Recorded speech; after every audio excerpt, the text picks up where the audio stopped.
जैसा कि हमने पिछले एपिसोड में देखा था कि इस भाई साहब ने फैसला कर लिया था कि अब वो सभी लोगों को मार देगा और सारा क्रेडिट रख लेगा। इसलिए एपिसोड की शुरुआत में हम लोग चीफ को देखते हैं जो कि हेड से कहते हैं कि हमें अभी भी कम्युनिकेशन को बंद रखने की जरूरत है। वो लोग तो सेफली वहाँ पे पहुंच चुके होंगे ना, लेकिन हेड आगे से बताते हैं कि कभी भी कुछ भी हो सकता है, इसलिए हमें ये जारी रखना पड़ेगा। वहीं पे हम लोग ज़ॉम्बी को देखते हैं जो कि प्रेसिडेंट के साथ हैं। प्रेसिडेंट ज़ॉम्बी से पूछता है कि तुम एक ज़ॉम्बी हो ना, जिससे ज़ॉम्बी हैरान होता है, लेकिन प्रेसिडेंट उससे पूछता है क्या तुम मुझे प्रोटेक्ट करोगे, जिसपे ज़ॉम्बी हाँ कहता है। जिसपे प्रेसिडेंट आगे से हंसते हुए कहते हैं कि हाँ मुझे तुम्हारे ऊपर यकीन है, लेकिन मेरे पास एक सवाल भी है। तुम्हारे पास जब इतनी ही ताकत है और आइडियलिज्म है, तो फिर तुम दुनिया के ऊपर कब्जा करके उसके ऊपर राज करने के बारे में क्यों नहीं सोचते हो। जिसपे ज़ॉम्बी उसे कहता है कि मुझे इन सभी चीजों के अंदर बिल्कुल भी इंटरेस्ट नहीं है। वहीं पे इस लड़की को जैसे ही पता चलता है कि इन लोगों का उस बंदे यानी ज़ॉम्बी साओ के साथ कनेक्शन टूट चुका है, तो इन लोगों को चिंता होने लगती है कि कहीं वो कुछ अजीबोगरीब चीजें न कर दे। वहीं पे चिंकी मिंको को महसूस होता है कि कुछ तो गड़बड़ होने वाली है और वो भागते हुए प्रेसिडेंट की कार की तरफ जाने लगती हैं। अब इसके बाद हम लोग उसी कार को देखते हैं जिसको होटल की तरफ ले जाया जा रहा था और इस कार के अंदर वायलेट और लैन की होती हैं। और उसी टाइम पे उन लोगों के ऊपर साओ नाम का ज़ॉम्बी इकट्ठा हमला कर देता है, जिससे वहाँ पे तगड़ा धमाका होता है। हालांकि वायलेट और लैन की बड़े आराम से ही उसे डॉज कर लेते हैं और गाड़ी से बाहर निकल आते हैं। उसी टाइम पे वहाँ पे चिंकी मिंकी भी आ जाती हैं, जो कि वायलेट और लैन की से कहती हैं कि वहाँ से निकलो, वो आदमी बहुत ज्यादा खतरनाक है। वहीं पे साओ उन लोगों से कहता है कि दूसरी कंट्री की फॉरेनर्स, आज मैं तुम लोगों को बता दूंगा कि हमारी कंट्री की ज़ॉम्बीज की पावर कितनी ज्यादा है। लैन की चिंकी से पूछती है कि इसका क्या मतलब है, जिसपे मिंकी आगे से बताती है कि ये ज़ॉम्बी बॉस है जो कि मेरी सिस्टर के कंट्रोल के अंदर है। अब इसके बाद साओ अपने हाथों के अंदर से क्रॉप्स ऑयल को बाहर निकालता है। बस ये बिल्कुल पेट्रोल की तरह काम करेगा, बस इसे निकाला डेड बॉडी से गया है। साओ सबसे पहले सामने की तरफ क्रॉप्स ऑयल को फेंकता है, जिसके बाद उसके ऊपर आग लगा देता है और उसी के साथ सामने की तरफ तेजाब मारते हुए एक तेजी से स्लैश मारता है, जिससे वो आग का घेरा वायलेट और लैनकी को छूते हुए निकलता है, लेकिन वो दोनों ही जंप करके उसे डॉज कर लेती हैं। वहीं पे मिंकी उन दोनों को बताती है कि ये आग अगर एक बार तुम्हें छू लेगी तो कभी भी बुझेगी नहीं जब तक तुम लोग मारे नहीं जाते हो। अब इसके बाद हमें चिंकी मिंकी का नाम पता चलता है, तो इन दोनों का नाम स्नो और रेन है। और वायलेट उन दोनों से पूछती है कि तुम लोग यहाँ पे क्या कर रहे हो। वहीं पे हम लोग लैनकी को देखते हैं जो कि उस आग के घेरे के अंदर फंस चुकी थी। इधर बिग सिक्स उन दोनों से कहती है कि ये बात को पक्का कर लेना कि तुम लोग साओ को अपने साथ लेके आओ। असैसिनेशन का प्लान पहले से ही फेल हो चुका है और अगर साओ की बेवकूफी के चलते वहाँ पे ज्यादा डैमेज हुआ तो कंट्री बी के प्रेसिडेंट को ये मौका मिल जाएगा कि हमें पकड़ने का। अब उसी टाइम पे उन दोनों के बगल से ज़ॉम्बी की गाड़ी गुजरती है और ज़ॉम्बी एक नजर में उसको देखता है और ज़ॉम्बी उसको देखता है। वहीं पे हम लोग लैनकी को देखते हैं जो अपनी शॉट्स को बाहर निकाल लेती है और साओ के ऊपर अटैक करने के लिए आगे बढ़ती है, लेकिन साओ आगे से स्मोक ग्रेनेड का इस्तेमाल करता है और उसे लैनकी के मुंह के ऊपर फोड़ देता है। इसके बाद वो लैनकी के ऊपर स्नीक अटैक करके उसकी पूरी बॉडी को बीच से काट देता है। इसके बाद उसके ऊपर पंच मार के उसे पीछे फेंक देता है और बाकी लोगों से कहता है कि अब आगे कौन आएगा। वहीं पे लैनकी की हालत काफी ज्यादा खराब हो जाती है और वो नॉकआउट हो जाती है। अब इसके बाद स्नो और रेन अपनी एबिलिटी का इस्तेमाल करती हैं और हम लोग देखते हैं कि साओ के आसपास बिजली के अंदर चमकते हुए 3 शॉट आ जाती हैं और वो दोनों वायलेट के पास आके उसे कहती हैं कि लैनकी को लो और जल्दी से हॉस्पिटल लेके जाओ, तुम अभी भी उसके साथ लड़ाई करना नहीं चाहोगी। इसके बाद वो दोनों अपनी अपनी शॉट बाहर निकाल लेती हैं और फाइट करने के लिए रेडी हो जाती हैं और साओ से कहती हैं कि हम तुम्हें मारना नहीं चाहते हैं, तुरंत यहाँ से निकल जाओ। लेकिन साओ आगे से चिल्लाते हुए कहता है घंटा, अगर तुम दोनों हमारी बिग सिक्स की छोटी बहनें ना होती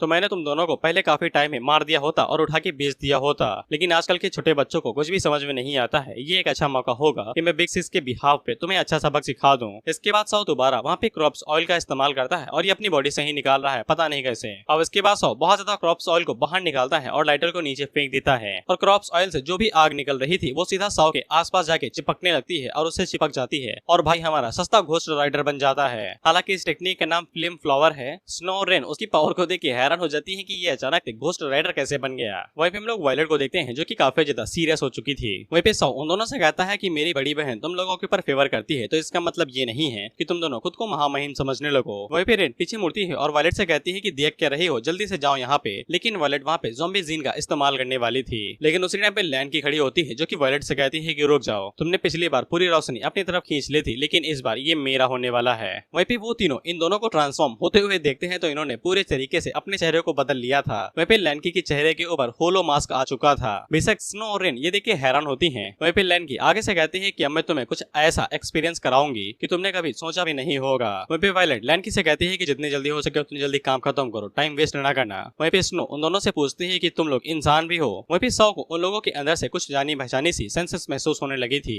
लेकिन उनकी खुद की काइंड की नहीं थी। बेसिकली दूसरे देश के ज़ॉम्बी थे ना, तो कहाँ से महसूस हो जाएगी खुद की काइंड। वहीं पे लैनकी साओ से कहती है कि किस चीज का इंतजार है, तुमने तो कहा था कि तुम हमें मारने जा रहे हो। जिसपे साओ आगे से कहता है ठीक है तुम्हें इतना ही इंतजार है तो फिर ये लो। इसके बाद वो सामने की तरफ अटैक करता है और वहाँ पे बहुत बड़े बड़े धमाके होने लगते हैं। जिसके बाद वो फ्लेम फ्लावर बुलेट नाम का एक अटैक इस्तेमाल करता है और सामने सामने की तरफ 3 आग की बुलेट्स फेंकता है, लेकिन हम लोग लैनकी को देखते हैं जो कि उन सभी बुलेट्स को इनहेल करने लेती है और अपने पेट के अंदर भर लेती है। रेन आगे से कहती है कि उसने ये आग को निगल कैसे लिया। अब इसके बाद लैनकी तेजी के साथ आगे बढ़ती है और डायरेक्ट सो के ऊपर एक जोरदार लात मारती है, जिससे वो दूर जाके गिरता है। लेकिन सो खुद को संभाल लेता है और उसे समझ में नहीं आता है कि एक इंसान की किक इतनी ज्यादा शक्तिशाली कैसे हो सकती है। वहीं पे बिग सिस उनसे कह रही थी कि अगर तुम्हें मेरी बात सुनाई दे रही है तो जल्दी वहाँ से बाहर निकलो, लेकिन सो उनकी बात को इग्नोर कर दे रहा था।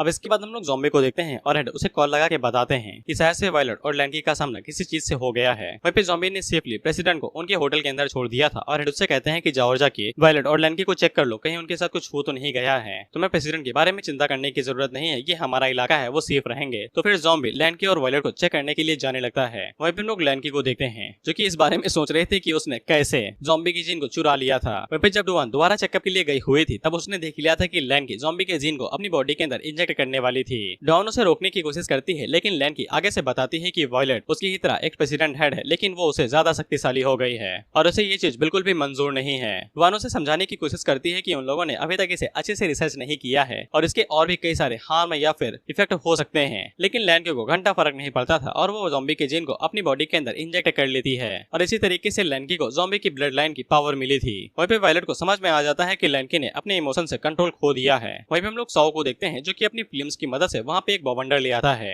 लेकिन लैनकी आगे से उसने अभी तक जो भी हवा अपने पेट के अंदर भरी हुई थी आग को वो बाहर की तरफ रिलीज करने लगती है, जिससे वो सभी लोग हैरान होते हैं कि अचानक से आग क्यों उगलने लगी। लेकिन जैसे ही वो आग सौ को पकड़ती है तो फिर सौ को जलन होने लगती है और वो दर्द में चीखने और चिल्लाने लगता है। उसी टाइम पे लैनकी उसके पास आती है और उसके मुंह के ऊपर एक जोरदार पंच मारती है, जिससे सौ सीधा जमीन के अंदर घुसता है और जमीन के अंदर ही घुस जाता है। अब इसके बाद लैनकी के ऊपर पूरी तरीके से क्रेजीनेस हावी होने लगती है और वो जोरों शोरों से चीखने और चिल्लाने लगती है। वायलट उससे कहती है कि अपने इमोशन के ऊपर कंट्रोल करो, अगर ऐसा ही चलता रहा तो फिर तुम बहुत जल्द ही अपनी बॉडी से कंट्रोल खो दोगी। वहीं पे हम लोग लैनकी को देखते हैं जिसे खून की उल्टियां होने लगी थी ज्यादा पावर को यूज करने की वजह से। अब इसके बाद लैनकी सौ की तरफ आगे बढ़ते हुए कहती है कि अब मैं तुम्हें खा लूंगी, जिसे सौ डर के मारे पीछे हटने लगता है और आगे से कहता है कि साला ज़ॉम्बी मैं हूँ या तुम मुझे खाने की क्यों बात कर रही हो। अब उसी टाइम पे बिग सिस उसको कॉल लगा के बताती है कि तुरंत सुनो मेरी बात, वहाँ से तुरंत के तुरंत भाग निकलो, कोई बहुत ज्यादा खतरनाक चीज तुम्हारी तरफ आ रही है। और हमें पता चलता है कि खतरनाक चीज और कोई नहीं ज़ॉम्बी थे जो कि डायरेक्ट वहाँ पे लैंड होता है। वहीं पे सौ बिल्कुल भी नहीं जाना चाहता था क्योंकि विनर अभी तक अनाउंस नहीं हुआ था,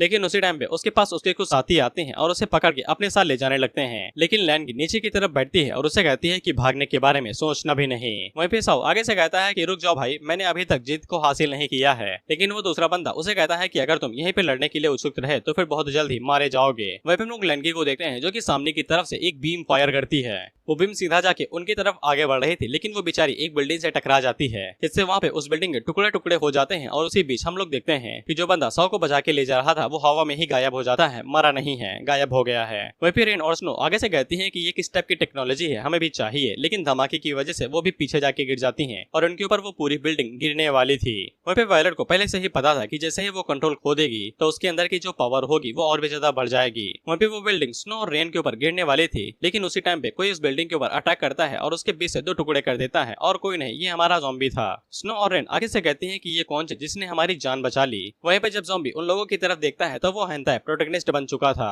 वहीं पे वो दोनों तो ज़ॉम्बी को देख के हैरान ही हो चुकी थी। उसी टाइम पे ज़ॉम्बी की नजर लैनकी के ऊपर पड़ती है जो कि अपनी पावर्स को रिलीज ही करे जा रही थी, तो ज़ॉम्बी उसकी तरफ अपना हाथ बढ़ाता है और अपनी मुट्ठी बंद करने के साथ ही वो लैनकी की पावर को डिस्कनेक्ट कर देता है, जिससे लैनकी का होलो मक्स टूट जाता है और वो आजाद हो जाती है। साथ ही में जो वो पावर रिलीज कर रही थी वो भी खत्म हो जाती है। ज़ॉम्बी अपनी जीन को 100% कंट्रोल कर सकता है, लेकिन वो बस करता नहीं है। लैनकी के साथ साथ वायलट भी अपनी पावर को डिस्कनेक्ट कर लेती है, जिसके बाद वायलट लैनकी से पूछती है क्या तुम ठीक हो। वहीं पे ये दोनों भी उन लोगों को ऐसे देख के हैरान हो चुकी थी। इसके बाद उन लोगों को याद आता है कि वो लोगों की जान किसी खूबसूरत लड़की ने बचाई थी, लेकिन जब वो साइड में देखती है तो फिर उन्हें नॉर्मल ज़ॉम्बी दिखाई देता है। वहीं पे स्नो तो आंखें मीचते हुए कहती है कि साला मुझे यहाँ पे खूबसूरत हैंडसम लड़का दिखाई दिया था, अचानक से वो गायब कैसे हो गया। इस पे रेन आगे से बताती है कि मैंने भी देखा था। इसका मतलब है कि हम लोगों ने एक ही चीज देखी है और बेशक ये कोई इल्यूजन नहीं था, या फिर ये इल्यूजन भी हो सकता है क्योंकि हम दोनों ही काफी टाइम से सिंगल हैं। अब इसके बाद उन दोनों की नजर ज़ॉम्बी के ऊपर पड़ती है और वो दोनों पूछती है कि ये बंदा कौन है। इसमें वो दोनों में से एक बताती है कि ये शायद से दूसरी कंट्री एक रिसर्चर हो सकता है, हमने इस पर्सन को पहले कभी भी नहीं देखा है। अब इसके बाद वो लोग टैक्सी बुक करते हैं और वहाँ से निकल जाते हैं होटल के लिए। वहीं पे रेन आगे से कहती है कि उन लोगों ने पहले पहले ही एशियन सिविलाइजेशन की टेक्नोलॉजी को प्राप्त कर लिया होगा, तभी ये लोग यहाँ पे आके इतनी ज्यादा तबाही मचा रहे हैं और तभी इतने ज्यादा शक्तिशाली हो पाए हैं। हमने तो कुछ करने का मौका ही नहीं मिला, हम तो छोटे बच्चों की तरह बस यहाँ पे तमाशा देख रहे थे। उसी टाइम पे स्नो के पास कॉल आता है और उसे बता दिया जाता है कि कंट्री ए का प्रेसिडेंट होटल में सही सलामत पहुंच चुका है। इसलिए स्नो रेन से कहती है कि जल्दी चलो हम लोग हेडक्वार्टर पे चलते हैं, हम लोग जिस काम के लिए आए थे वो पूरा हो चुका है। वहीं पे स्नो अपने एक बंदे को कॉल लगाती है और उसे पूछती है कि जो बंदा यहाँ पे नया आया है कंट्री ए की तरफ से, मुझे उसके बारे में पता लगाओ कि वो कौन है और क्या करता है। अब इसके बाद हम लोग सौ और इस अलग बंदे को देखते हैं। वहीं पे सौ तो अभी भी रेड लगाया जा रहा था कि मैंने फाइटिंग खत्म नहीं की थी, तो दूसरा बंदा उसके ऊपर चिल्लाते हुए कहता है कि एक चट्ठा मारूंगा मुंह लाल हो जाएगा। एक तो जान बचाई है, ऊपर से चिल्ला रहे हो कि फाइट नहीं लड़ पाया। खैर वो बंदा सौ को बताता है कि हम लोग अभी के लिए उस मिस्टीरियस फेलो के बारे में बात नहीं करते हैं, असैसिनेशन का मिशन पहले ही खत्म हो चुका है, लेकिन मुझे कुछ फील हो रहा है कि फॉरेनर की तरफ से यहाँ पे कुछ पावरफुल ज़ॉम्बीज आने वाले हैं और वो हमारे इलाके के अंदर एंटर होने वाले हैं। अब इसके बाद हम लोग एक प्लेन को देखते हैं जो कि कंट्री बी के अंदर लैंड होता है और उसके अंदर पेट ट्रांसपोर्ट था, यानी कि जो दो पावरफुल ज़ॉम्बीज थे वो और कोई नहीं लैंग और फर थे, और ये कोई नॉर्मल डॉग्स नहीं है, ये ज़ॉम्बी गॉड के डिवाइन डॉग्स हैं। अब इधर हम लोग फर को देखते हैं जो कि आगे से कुत्ते की तरह वुफ नहीं बल्कि शेर की तरह दहाड़ रहा था, इसलिए लैंड की उसके पास आती है और उसके ऊपर कुत्ते का पट्टा बांध के उसे कहती है कि अच्छे से बिहेव करो, अगर हम लोगों एक्सपोज हो गए तो मैं तुम्हारे बॉस को बता दूंगी। अब इसे फर के दिमाग के अंदर परमिट के बारे में याद आता है जो अभी तक बंधा हुआ है। इसके बाद वो आगे से कुत्ते की तरह वुफ वुफ करने लगता है। वहीं पे रिन और स्नो उनके डॉग्स को चेक करने के लिए आती हैं और उनसे कहते हैं कि तुम्हारे पेट्स तो कुछ ज्यादा ही दिखने में स्पेशल हैं, जिसपे लैंड की और वायलेट आगे से कहती हैं कि स्पेशल है, हमें तो नहीं लगता है। खैर स्नो और रिन उनके पेट्स को अप्रूवल दे देती हैं और उनसे कहती हैं कि कोई भी बात नहीं है, जाओ और जाके इन्हें खाना पानी खिलाओ। अब इसके बाद लैंड की और वायलेट उन दोनों को लेके वहाँ से जाने लगती हैं। वहीं पे स्नो आगे से कहती है कि ये दोनों वुमेन्स काफी ज्यादा चालाक हैं, हम इनसे कभी भी बात करके ये पता नहीं लगा पाएंगे कि इनकी पावर का सोर्स क्या है। ऐसा लगता है कि हमें दूसरे प्लान का इस्तेमाल करना पड़ेगा, क्या तुमने उस प्रोफेशनल को हायर कर लिया है? इसमें रेन आगे से कहती है कि उसे तो अब तक आ जाना चाहिए। रेन इस लड़की का नाम है जिसकी टोपी के ऊपर स्टार बना हुआ है। अब इसके बाद अगला सीन 2 दिनों के बाद का होता है और कंट्री ए का प्रेसिडेंट अब अपनी 7 दिन की विजिट को शुरू करता है, जहाँ पे वो अलग अलग लोगों से जाता है मीटिंग करने के लिए। अब इसके बाद में प्रेसिडेंट की पूरी दिनचर्या बताई जाती है कि वो सबसे पहले एक मॉल के अंदर गए थे उसका उद्घाटन करने के लिए, इसके बाद वो असेंबली के अंदर गए उनके बारे में कुछ बात करने के लिए, इसके बाद वो वहाँ की क्वीन से भी मिले शाम को टाइम पे और सभी लोग उनका पीछा करते हुए उनकी फोटो वोटो खींच रहे थे। और रात के टाइम पे उनकी एक ऑफिशियल मीटिंग हुई जहाँ पे वो लोग अपने ऑफिशियल मैटर्स को लेकर डिस्कस कर रहे थे। अब रात के टाइम पे इन लोगों की जॉब खत्म हो जाती है, वहीं पे वायलेट तो काफी ज्यादा थक चुकी थी। अब इसके बाद हम लोग रेन को देखते हैं जो कि स्नो से पूछती है तुम्हें पक्का यकीन है कि तुमने इसी बंदे को खूबसूरत आदमी में बदलते हुए देखा था? जिस पे रेन आगे से कहती है दोनों आंखों की कसम। अब इसके बाद वहाँ पे वो प्रोफेशनल बंदा आ जाता है जो इनके साथ काम करने वाला है और इस बंदे का नाम है हेड चुई और इस बंदे की स्पेशल एबिलिटी ये है कि ये किसी भी बंदे की मेमोरीज को एक्सट्रैक्ट यानी कि देख और निकाल सकता है। जिसमें रेन आगे से बताती है कि तुम्हें इस बंदे की मेमोरीज को एक्सट्रैक्ट करना है और निकालना है और हमें ये काम जल्दी करना पड़ेगा, ये आदमी बहुत ज्यादा मिस्टीरियस है, हमें इसके बारे में कोई भी जानकारी नहीं मिली है, यहाँ तक कि हमने पूरी भाई जड़ें खोद निकाली तब भी हमें इसके बारे में कोई भी जानकारी नहीं मिली कि ये पैदा कहाँ पे हुआ, इसकी उम्र क्या है, इसका नाम क्या है। हमें ऐसा लगता है कि इसका पक्का जरूर किसी एशियन सिविलाइजेशन से लेना देना होगा। जिसपे चुई आगे से कहता है कि कोई भी बात नहीं है, मैं इस काम में बहुत ज्यादा माहिर हूँ, तुम लोगों को चिंता करने की जरूरत नहीं है। इसके बाद वो एक इंजेक्शन को अपने अंदर घुसाता है और वहाँ पे ट्रांसफॉर्म होके कंट्री ए का प्रेसिडेंट बन जाता है। इस पे रेन उसे कहती है कि वाह मैं तो पहचाने नहीं पा रहे थे कि तुम हेड चुई हो, हमें तुम्हारे ऊपर यकीन है कि तुम काम को जल्दी पूरा कर लोगे। अब इसके बाद हम लोग वॉलेट को देखते हैं जो कि सोडा बाहर निकालती है और ज़ॉम्बी को पीने के लिए देती है और उसे पूछती है कि मैं ये सोच रही होंगे कि तुम कितने साल के होगे। ज़ॉम्बी आगे से कहता है कि मुझे क्या पता, मैं भूल गया। इस पे वॉलेट आगे से अंदाजा लगाते हुए कहती है कि 800 साल, 1000 साल, 200 साल या फिर 2000 साल, लेकिन वो बाद में निराश होकर वहाँ से जाते हुए कहती है कि इसका कोई भी फायदा नहीं है, तुम्हें खुद ही नहीं पता है कि तुम कितने साल के हो। ज़ॉम्बी उसे बता देता है कि वो सोने के लिए जा रहा है। अब इसके बाद हम इन दोनों को देखते हैं जो कि उनके होटल के अंदर घुस चुके थे जबकि सिक्योरिटी काफी ज्यादा टाइट थी। वहीं पे इंसानी बंदा आगे से कहता है कि हमें यहाँ पे सच में आने की जरूरत थी। इस पे आसी आगे से कहता है कि मुझे नहीं पता, मैंने जैसे ही उसे देखा तो मुझे इतना पता चल गया कि वो कोई इंसान नहीं है। अब इसके बाद आसी जब ज़ॉम्बी को पीछे से जाते हुए देखता है तब उसके अंदर से निकलता हुआ ऑरा आसी को बहुत ज्यादा डरा देता है। इसीलिए आसी तुरंत अपने दोस्त को पकड़ता है और उसे कहता है कि भागो यहाँ से, मैं गिव अप करता हूँ। अब जो ज़ॉम्बी सोने के लिए जा ही रहा था तब उसके पास स्नो वॉलेट बन के कॉल करती है और उसे बताती है कि प्रेसिडेंट ने तुम्हें बुलाया है। वॉलेट उसे पूछता है कि तुम तो सोने जा रही थी ना। इस पे स्नो आगे से कहती है कि तुम्हें क्या फर्क पड़ता है, प्रेसिडेंट ने तुम्हें बुलाया है, जाओ और जाके उनसे मिल लो, वो तुम्हारा इंतजार रूम नंबर 614 में इंतजार कर रहे हैं। अब इसके बाद हम लोग असली वाली वॉलेट को देखते हैं जो सोने के लिए जा रही थी। उसी टाइम पे लैंड की उसके पास आती है और उसे बताती है कि प्रेसिडेंट ने हमें बुलाया है। अब इसके बाद हम लोग ज़ॉम्बी को देखते हैं जो कि प्रेसिडेंट से मिलने के लिए जाता है, ये नकली वाला है यानी हेड चोई। अब इसके बाद हम लोग वॉलेट और लैंड को देखते हैं जो कि ज़ॉम्बी से कांटेक्ट करने की कोशिश कर रही थी लेकिन वो कांटेक्ट नहीं कर पाती हैं। दरअसल स्नो ने वहाँ पे कम्युनिकेशन जैमर का इस्तेमाल किया था, इसीलिए ये लोग अपना फोन का इस्तेमाल नहीं कर सकते थे। इसीलिए वो दोनों खुद ही वहाँ पे चली जाती है प्रेसिडेंट से बात करने के लिए, जहाँ पे पे फर और लैंग को बंद करके रखा गया था सेफ्टी के खातिर। वायलेट उनसे पूछती है कि आपने हमें क्यों बुलाया है, तो फिर प्रेसिडेंट आगे से बताता है कि सोसो जाना है। इससे उन दोनों के पैरों तले ही जमीन खिसक जाती है, लेकिन वो दोनों कुछ कर नहीं सकती थी। अब इसके बाद वहाँ पे वॉशरूम भी एक लेडीज के लिए था, एक जेंट्स के लिए था, इसीलिए वो दोनों वहीं पे बाहर ही रुक चुकी थी। वायलेट आगे पूछती है कि हमें कुछ दिक्कत तो नहीं होगी ना यहाँ पे इंतजार करने से। लैंग कहती है कि कोई बात नहीं है, हमारा ही इलाका है, यहाँ पे कुछ भी नहीं होगा। लेकिन हम लोग देखते हैं कि जेंट्स वॉशरूम के अंदर वहाँ पे आसी और इंसानी बंदा था। वहीं पे इंसानी बंदा आसी से कहता है कि तुम मुझे यहाँ पे खुद ही लेके आए थे, तो फिर डर के मारे भाग क्यों रहे हो। इस पे आसी आगे से कहता है कि मैंने कुछ चीज कंफर्म की थी और मैं वहाँ पे उसे चेक करने के लिए आया था। इस पे इंसानी बंदा उसे कहता है कि तुमने तो कहा था कि वो बंदा काफी ज्यादा डरावना है, हमने पहले ही अपना मौका खो दिया है, अब यहाँ पे कोई भी अपॉर्चुनिटी नहीं होगी। लेकिन उसी टाइम पे हम लोग देखते हैं कि चीफ उन दोनों के बगल में आते हैं और सीटी बजाते हुए हल्के होने लगते हैं। साथ ही में वो आशी की तोप देख के कहते हैं नॉट बैड ब्रदर। अब इसके बाद हम लोग वायलेट और लैंकी को देखते हैं जो कि शांति के साथ बाहर इंतजार कर रहे थे और उसी टाइम पे बिल्डिंग के बीच के अंदर धमाका होता है और वो दोनों ही हंसते हुए प्रेसिडेंट को पकड़ते हैं और वहां से भागते हुए जाने लगते हैं। इंसानी बंदा आगे से हंसते हुए कहता है कि साला हमने तो जैकपॉट हिट कर दिया, जैकपॉट। अब इससे बड़ा वरदान क्या हो सकता है कि प्रेसिडेंट खुद ही हमारी झोली में आके गिर गया। इसके बाद वो दोनों प्रेसिडेंट को अपने कैंप की तरफ भगाते हुए ले जा रहे थे और पागलों की तरह हंसते हुए कह रहे थे कि वरदान मिला है, वरदान। वहीं पे वायलेट और लैंकी को अंदर से कुछ आवाज आती है तो वो शर्माते हुए अंदर झांकती हैं, तो उन्हें अंदर वहाँ पे एक बहुत बड़ा छेद दिखाई देता है जिससे वो दोनों का मुंह बड़ा सा खुल जाता है और वो दोनों आगे से चिल्लाने लगती हैं। इसके बाद वहाँ पे इमरजेंसी अलार्म बजा दिया जाता है और सभी लोगों को बता दिया जाता है कि उनके प्रेसिडेंट को उठवा लिया गया है और कंट्री बी को बता दिया जाए और वो जल्दी से अपनी टेरिटरी के अंदर जाके चेक करें। वहीं पे ये लोग ज़ॉम्बी को दोबारा कांटेक्ट करने की कोशिश करते हैं, लेकिन ज़ॉम्बी का सामने से कोई भी जवाब नहीं आता है। वहीं पे लैंकी तो ट्रांसफॉर्म होने वाली थी, लेकिन वायलेट उसे रोक लेती है और उसे कहती है तुम भूल गई कुछ दिनों पहले खून की उल्टी कर रही थी, बिना ज़ॉम्बी के तुम यहाँ पे सबको मार सकती हो प्रेसिडेंट को मिला के। यहाँ तक कि मैं खुद की गारंटी दे नहीं सकती हूँ कि पावर को कंट्रोल कर पाऊंगी या नहीं। अगर हम लोग अपने दम पे कुछ करने के बारे में सोचेंगे तो हम लोग प्रेसिडेंट को और भी ज्यादा खतरे में डाल सकते हैं, इसीलिए हम लोग बेशक उस बंदे के जीन का इस्तेमाल नहीं कर सकते हैं। लैंकी उससे पूछती है कि अब हम लोग आगे क्या करेंगे, जिसपे वायलेट को एक चीज याद आती है, जिसके बाद वो दोनों भागते हुए लैंग और फर के पास जाते हैं। लैंकी उससे पूछती है तुम सीरियस तो हो ना, तुम इन्हें आजाद करने वाली हो। लेकिन वायलेट उसकी बात को इग्नोर करते हुए फर के पास जाती है और उसे कहती है कि तुम इसे सुन के बता सकते हो ना कि प्रेसिडेंट कहाँ पे होंगे। इस पे फर आगे से कहता है कि हमें पहले बाहर निकालो, जिसके बाद हम लोग बात करेंगे। जिस पे वायलेट उन दोनों को ही बाहर निकाल देती है और लैंकी आगे से कहती है कि ये दोनों असल में कुत्ते नहीं हैं, क्या तुम्हें सच में लगता है कि ये प्रेसिडेंट को ढूंढ पाएंगे। लेकिन वहीं पे हम लोग लैंग को देखते हैं जो कि फर को पकड़ता है और उसे उठा के बिल्डिंग के बाहर फेंक देता है और उसके बाद में पागलों की तरह हंसते हुए कहता है आजादी। इसके बाद वो भी बिल्डिंग से बाहर निकल जाता है और जाने से पहले उनसे कह के जाता है कि ये हमारे ऊपर छोड़ दो। इसके बाद वो वहाँ से ज्यों करके निकलता है तो पीछे की तरफ धमाके होने लगते हैं और पूरी बिल्डिंग हिलने लगती है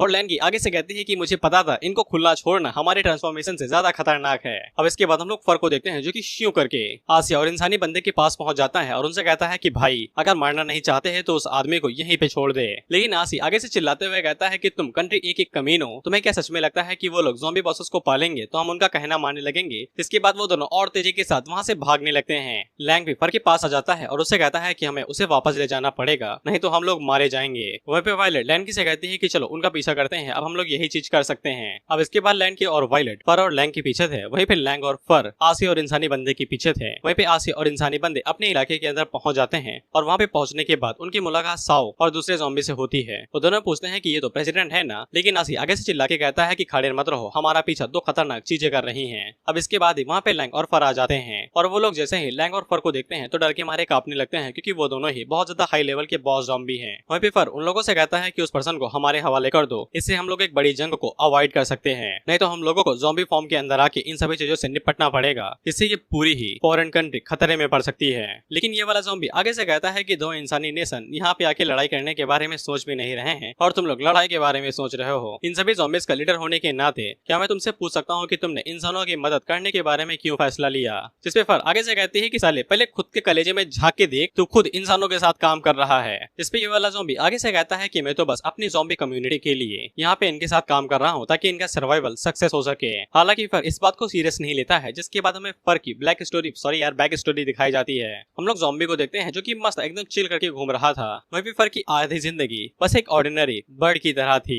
हालांकि असलियत में वो छोटा सा कौवा था, वो भी मिक्स ब्रीड का, जो कि लाशों को खा के इंसानों का कचरा साफ किया करते थे। ये इंसानों के लिए काम करते थे, लेकिन इंसान इन्हें कुछ समझते नहीं थे। ये जो भी लाश खाते थे उससे इंसानों के लिए बीमारियां कम हो जाती थी। हालांकि फर को इंसानों से बहुत ज्यादा नफरत थी, न कि इसलिए क्योंकि वो इंसान हुआ करते थे और उनसे ज्यादा शक्तिशाली थे, बल्कि इसलिए क्योंकि वो भी इंसानों की तरह एक दिन इंसान बनना चाहता था। वो भी उनकी तरह दो पैरों पे चलना चाहता था, वो भी उनकी तरह बनना चाहता था, उनकी तरह तरह सोचने समझने की शक्ति और अकल चाहता था, लेकिन रियलिटी यही थी कि एक क्रॉप्स बर्ड यानी कि लाश का पंछी, मरा हुआ पंछी, ज़ॉम्बी पंछी होने के नाते उसे इंसानों द्वारा मार दिया जाता था। अब एक दिन ज़ॉम्बी की मुलाकात फर से होती है। ज़ॉम्बी उसकी तरफ देखता है और उससे कहता है कि तुम तो इतने बड़े केओस के अंदर भी सर्वाइव कर गए, लेकिन ये बड़ी दुख की बात है कि तुम्हारे पंख और नीचे की बॉडी जा चुकी है। चलो मैं अब से तुम्हें लैंग कहूंगा, साला ये लैंग है, मैं कब से इसे फर कह रहा था। खैर हम लोग इसे फर ही कहेंगे। अब इसके बाद ज़ॉम्बी लॉन्ग को समझाता है कि देखो, तबाही और बवाल सभी चीजों का सोल्यूशन नहीं होता है। इसके बाद ज़ॉम्बी फर को अपनी जेब के अंदर रख लेता है और वहीं पे फर उन लोगों से कहता है कि फैक्ट की बात तो ये है कि हमारे लोगों का प्लान तुम लोगों से ज्यादा बड़ा है। इस पे ये वाला ज़ॉम्बी आगे से कहता है कि ऐसा लगता है कि हम लोग कोई भी एग्रीमेंट नहीं कर सकते हैं। तब तक वहाँ पे लैंकी और वायलेट भी आ जाते हैं। वहीं पे सौदो घोस्ट राइडर मोड में आ जाता है और वो आगे से कहता है कि इतनी बातचीत क्यों, सीधा लड़ाई करो ना, हम लोग कंट्री बी के ज़ॉम्बी हैं, कोई पुशओवर नहीं। अब इसके बाद हम लोग फर को देखते हैं जो कि आगे से ट्रांसफॉर्म होने लगता है और ये भी साला जब ट्रांसफॉर्म होता है तो इंसान बन जाता है। वहीं पे ज़ॉम्बी ने फर से कह दिया था कि इससे कोई फर्क नहीं पड़ता है कि तुम इंसान बनना चाहते हो या फिर किसी दूसरे टाइप का क्रिएचर, जो तुम चाहोगे वो हो जाएगा। अब इसके बाद हम लोग फर को देखते हैं जिसका सर तो इंसानी हो गया था लेकिन बॉडी अभी वही पुरानी वाली थी, लेकिन दो पैरों पे खड़ा हो चुका था और वो ज़ॉम्बी से कहता है कि मेरा भी तुम लोगों से कोई भी नेगोशिएट करने का इरादा नहीं है। और इस खतरनाक रूप परिवर्तन को देख के लैंकी और वायलेट का मुंह खुल जाता है और वो दोनों ही आगे से चिल्लाते हुए कहती है कि यहाँ पे चल क्या रहा है, तुम तो पहले एक डॉग थे ना, इंसान कैसे बन गए। सौ आगे से चिल्लाते हुए कहता है कि तू बिना पंख की चिड़िया इंसान होने का दिखावा कर रहा है। अब इसके बाद वो सामने की तरफ दोबारा अपनी फायर से अटैक करता है जिससे वहाँ पे बहुत बड़ा फायर का तूफान जाता है। वहीं पे लैंकी फर से कहती है कि खुद को संभालो, वो बंदा कोई सिंपल आदमी नहीं है। लेकिन हम लोग देखते हैं कि फर तो उस अटैक को यूं करके डॉज कर लेता है, लेकिन उसी टाइम पे वहाँ पे उस आग का गवर्नर बन जाता है जो कि सभी लोगों को अपने अंदर खींचने लगता है।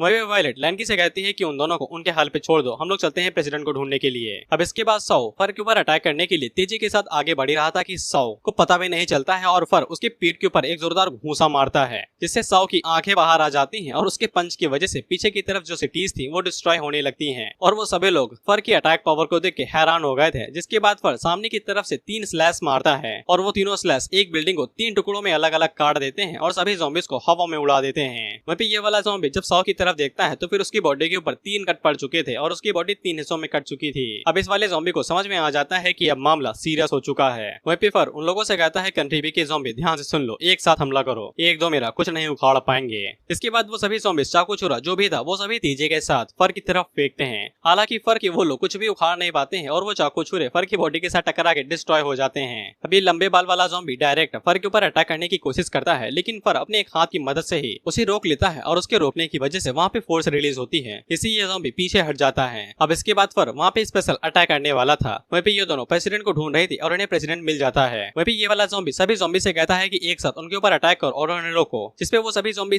एक साथ लैंकी के ऊपर अटैक करने लगते हैं उन्हें रोकने के लिए। लेकिन उसी टाइम पे हम लोग लैंग को देखते हैं जो कि एक बिल्डिंग के ऊपर चढ़ा हुआ था, जिसके बाद वो वुश करके अपने पंखों को निकालता है और हम लोग देखते हैं कि उसका साइज बहुत ज्यादा बड़ा हो जाता है। भाई का एक हाथ एक सिटी के बराबर था। जिसके बाद हम लोग देखते हैं कि वहाँ पे लैंग एक बहुत बड़े मॉन्स्टर के अंदर ट्रांसफॉर्म हो जाता है और लैंग को इतने बड़े साइज के अंदर देख के लैंकी और वायलेट का बड़ा सा मुंह खुल जाता है और वो दोनों आगे से चिल्लाने लगती है कि ये चीज क्या है। वहीं पे हम लोग लैंग को देखते हैं और इसका साइज तो काफी ज्यादा बड़ा था, बेशक वो मेगा रोबोट जितना बड़ा था। ये देख लो पूरे पैनल के अंदर कितना बड़ा है। अब लैंग के साइज की वजह से वो बिल्डिंग उसका वजन झेल नहीं पाती है और लैंग उस पूरी बिल्डिंग को डिस्ट्रॉय करते हुए जमीन पे आके गिरता है। वहीं पे ये वाला ज़ॉम्बी आगे से बताता है ओ माय गॉड, ये तो एशियंट एबरेंट स्पीसीज है। वहीं पे लैंकी और वायलेट एक साथ चिल्लाते हुए कहते हैं कि तुम दोनों उस केज के अंदर कैसे रह रहे थे। मुझे पहले लगा था कि तुम दोनों कोई भी खतरा नहीं रहोगे, इसीलिए मैंने तुम्हें बाहर आने दिया था, लेकिन ये तो हमारी ट्रांसफॉर्मेशन से बिल्कुल अलग है, तुम लोग बिल्कुल भी प्रेसिडेंट को हार्म नहीं कर सकते हो। वहीं पे लैंग तो बिल्कुल चिक सामने की तरफ खड़ा था और आराम से मजे ले रहा था। वहीं पे आसी जैसे ही लेजेंडरी लेवल एबरेंट स्पीसीज को देखता है तो वो जल्दी से प्रेसिडेंट को इंसानी बंदे के हवाले कर देता है और उसे कह देता है इसे जल्दी से बिग सिक्स के पास लेके जाओ और वहाँ पे कॉन्शियसनेस इनहांसमेंट डिवाइस को एक्टिवेट कर देना,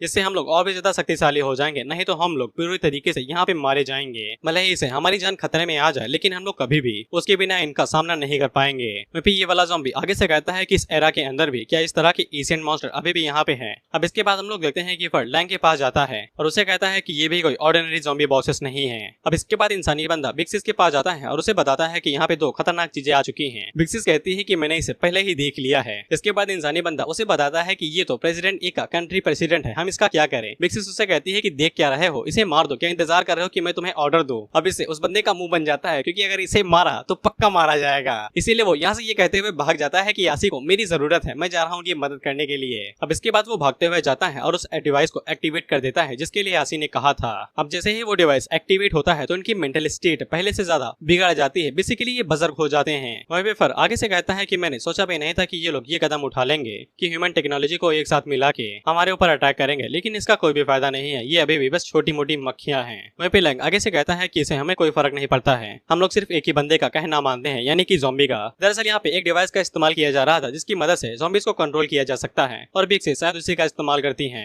अब इसके बाद वहाँ पे लैंग सबसे पहले अपने हाथ को उठाता है और सामने की तरफ बस एक स्लैश मारता है। जमीन पे नहीं मारता, सिर्फ हवा में मारता है और उसके हवा में अपना हाथ घुमाने से ही वहाँ पे जमीन के चीथड़े उड़ जाते हैं और जो भी बिल्डिंग के सामने की तरफ से वो धूल बन के हवा में गायब हो जाती हैं। साथ ही में जो भी ज़ॉम्बीज थे वो भी हवा में ही गायब हो जाते हैं और सभी लोग इस अटैक को देख के हैरान हो चुके थे। जिन लोगों ने कॉन्शियसनेस इनहैंसमेंट डिवाइस का इस्तेमाल किया था उनकी आंखें बाहर आ गई थी। इंसानी बंदा आगे से चिल्लाते हुए कहता है कि इस ट्रैक में पूरी आर्मी को ही इनहाइलेट कर दिया। अब इस बंदे का नाम पता चला है, इसका नाम है आउगी, जो कि फर के ऊपर अटैक कर देता है और उसका गला पकड़ लेता है, लेकिन फर उसके हाथ को पकड़ के उसे उठा के नीचे पटक देता है, जैसे आउगी के मुंह से खून बहने लगता है। अब इसके बाद हम लोग आसी को देखते हैं जो कि एक बिल्डिंग के ऊपर आ जाता है। वहीं पे उसका इंसानी बंदा जल्दी से एक लीवर को खींचता है। वहीं पे आसी तेजी की तरफ से आगे बढ़ रहा था लैंग के ऊपर अटैक करने के लिए। वहीं पे जैसे ही लीवर को खींचा जाता है तो फिर आसी के अंदर अलग से ही पावर आने लगती है, जिसके बाद वो भी एक बहुत बड़े बीस्ट के अंदर ट्रांसफॉर्म हो जाता है और ये भी अपने दोनों पैरों पे खड़ा हो जाता है। जिसके बाद वो लैंग की तरफ आगे बढ़ने लगता है। लैंग उसकी तरफ देखता है और कहता है कि सेम रेस के हो क्या भाई। अब इसके बाद आसी डायरेक्ट लैंग के ऊपर एक जोरदार अटैक कर देता है।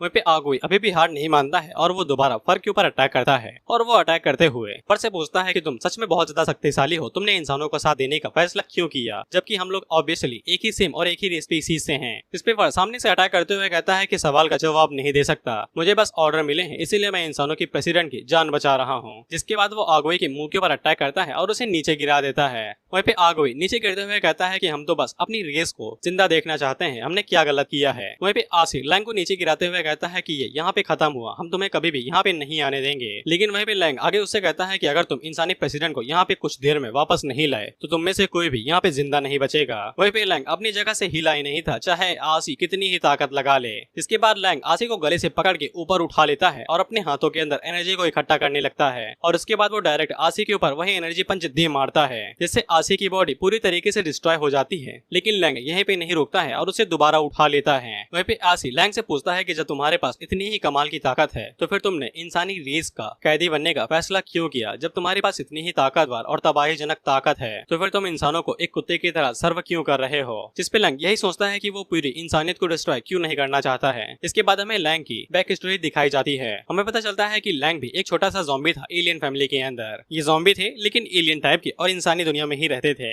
लैंग बताता है कि वो भले ही एलियन रेस के थे लेकिन नॉर्मल वॉकिंग डेड यानी ज़ॉम्बीज की तरह नहीं थे। इनके पास इनकी खुद की कॉन्शियसनेस थी और खाना ढूंढने के भी तरीके थे। ये अपने इलाके में ही रहते थे, शांति के साथ कोई भी लड़ाई दंगा नहीं, इंसानों के साथ कोई लेना देना नहीं। लेकिन इसी के बाद वो कमीने ह्यूमंस यहाँ पे आ गए सो कॉल्ड टेक्नोलॉजी के साथ और इन लोगों ने इन एलियन स्पीसीज के सभी घरों को डिस्ट्रॉय कर दिया। इंसानों ने लैंग के पूरे घर को डिस्ट्रॉय कर दिया उनकी सो कॉल्ड टेक्नोलॉजी के साथ। सिर्फ इस वाक्य के आधार पे जो हमारी जाति नहीं है, जो हमारी काइंड नहीं है, उसे मरना पड़ेगा। लैंग के सभी साथी मारे गए, उनमें से कोई भी जिंदा नहीं बचा। लैंग को बचाने के लिए उसके पेरेंट्स ने उसे एक गुफा के अंदर छुपा दिया जब सभी इंसान उनकी पूरी स्पीसीज को डिस्ट्रॉय कर रहे थे, मार रहे थे। और लैंग हमसे कहता है कि इंसानों की खातिर हम लोग मॉन्स्टर थे लेकिन हमारी आंखों के अंदर इंसान क्या थे। मैंने उन्हें अपनी ही आंखों से अपनी ही लोगों को मारते हुए देखा और उसी टाइम पे लैंग को इंसानों से इतनी ज्यादा नफरत हुई कि वो उनसे बदला लेना चाहता था। लेकिन इन सब के बावजूद, लेकिन इन सबसे कहीं अलग, वो सबसे ज्यादा खुद से नफरत करता है क्योंकि उसके पास उसका कायरपना है, वो कमजोर है, वो अपने लोगों को नहीं बचा सकता है खुद की कायरता के चलते। अब इसके बाद हम लोग उस मेका रोबोट को देखते हैं जिसने सभी लोगों को मार दिया था और उसे ऐसा लग रहा था कि सभी लोग यहाँ से जा चुके हैं। लेकिन उसी टाइम पे उसकी नजर लैंग के ऊपर पड़ जाती है और लैंग को लगने लगा कि अब उसका भी अंत उसके बाकी साथियों की तरह होगा। और उसी टाइम पे वहाँ पे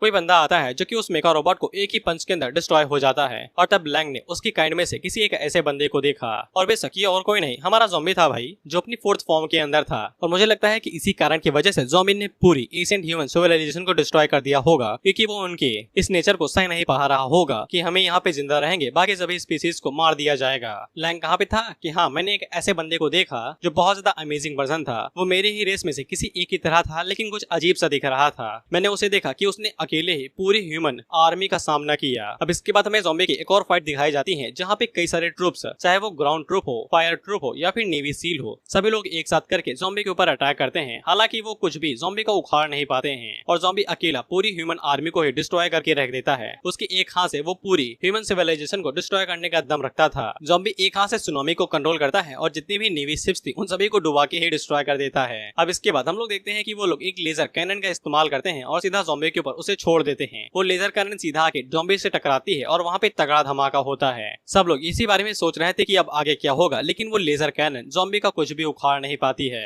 लैंग बताता है कि ये लेजर कैनन इतनी ज्यादा शक्तिशाली थी कि इसने अकेले ही उसके पूरे ट्राइब को डिस्ट्रॉय कर दिया था, लेकिन ज़ॉम्बी के सामने ये लेजर कैनन भी पूरी तरीके से यूजलेस थे। यहाँ तक कि इंसानों को बनाया गया सबसे शक्तिशाली मैकेनिकल वॉरियर भी ज़ॉम्बी के ऊपर एक उंगली तक नहीं छुआ पाया। लैंग बताता है कि ज़ॉम्बी ने वो सब कुछ कर दिखाया जो वो करना चाहता था। लैंग ने वही डर उन इंसानों के चेहरे के ऊपर देखा जो उसके लोगों ने तब देखा था जब इंसान उनके उसके ट्राइब के ऊपर हमला कर रहे थे। हालांकि लैंग काफी ज्यादा लकी था जो वो पानी के अंदर कूद के इस खतरनाक वॉर को सर्वाइव कर गया, लेकिन बाकी जो लिविंग बींग्स थे वो इतने ज्यादा शक्तिशाली और लकी नहीं थे। ज़ॉम्बी ने उन्हें पूरी तरीके से बर्बाद कर दिया। उसने पूरी ह्यूमन सिविलाइजेशन को डिस्ट्रॉय कर दिया। बेशक बाकी लिविंग बींग्स यानी कि जानवरों को मिला के इस बैटल की वजह से पूरी दुनिया का पानी सूख गया और कई सारे लिविंग बींग्स उसी के अंदर डूब के मारे गए और जो सालों पुराना 7 टुकड़ों वाला कॉन्टिनेंट हुआ करता था वो आपस में मिलकर 2 टुकड़ों के अंदर बदल गया। जो चीज ज़ॉम्बी ने कर दिखाई वो शायद से लैंग अपनी जिंदगी के अंदर कभी भी न कर पाया, लेकिन उसे एक चीज पता थी कि ज़ॉम्बी भी उतनी ही ज्यादा नफरत इंसानों के साथ करता है जितनी की ज्यादा लैंग करता है। और ये पूरी अर्थ एक वेस्ट लैंड के अंदर बदल गई जहाँ पे जिंदगी का जीना पूरी तरीके से नामुमकिन था।